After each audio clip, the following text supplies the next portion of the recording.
अस्सलाम वालेकुम फ्रेंड्स, कैसे आप जी। तो हम आपको अगली वीडियो की तरफ चलते हैं। तो दोस्तों, हमारा चैनल सब्सक्राइब भी करें और शेयर भी करें, कमेंट जरूर दीजिएगा।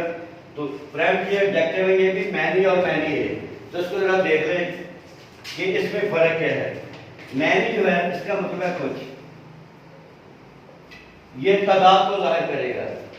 फ्रेंड्स, मैनी जो है ये नंबरिंग को जाहिर करेगा, तादाद को जाहिर करेगा। मैनी बॉयज, बहुत से लड़के, यानी 5, 7, 10, 12, 14। मैनी ए, ये भी नंबरिंग को जाहिर करेगा, लेकिन इन दोनों में एक फर्क टिपिकल सफर का, वो देखते जाइएगा। फिक्रा में देखता हूं, क्लास में कुछ लड़के, क्लास में कुछ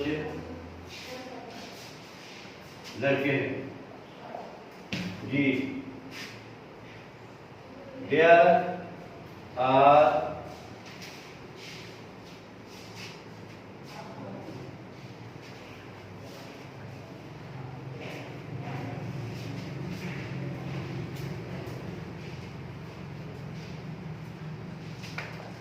क्लास में बहुत से लड़के, there are many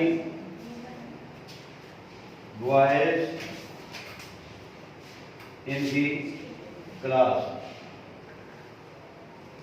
There are many boys in the class. ये तादाद को ज़ाहिर करेगा। जो मैनी है, इसका भी ये इस्तेमाल दे दें।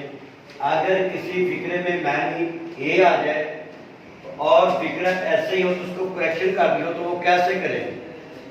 तो हम यूं करेंगे, देयर इज मैनी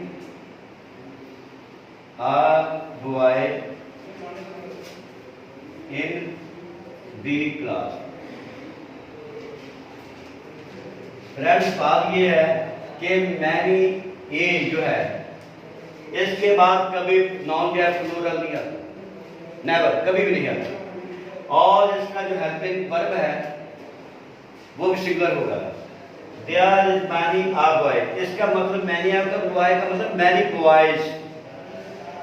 तो फ्रेंड्स, दोबारा देख लें, मैनी ए जो है ये मैनी को जाहिर करता है। अगर मैनी अकेला होगा तो बॉयज लिखेंगे, अगर मैनी ए होगा तो उसके बाद जो नाउन होगा वो प्लूरल नहीं आएगा, सिंगुलर आएगा, और वो मीनिंग प्लूरल के देगा। बस करो, there is many a boy, या यूं कर दे, या there are many boys in the class.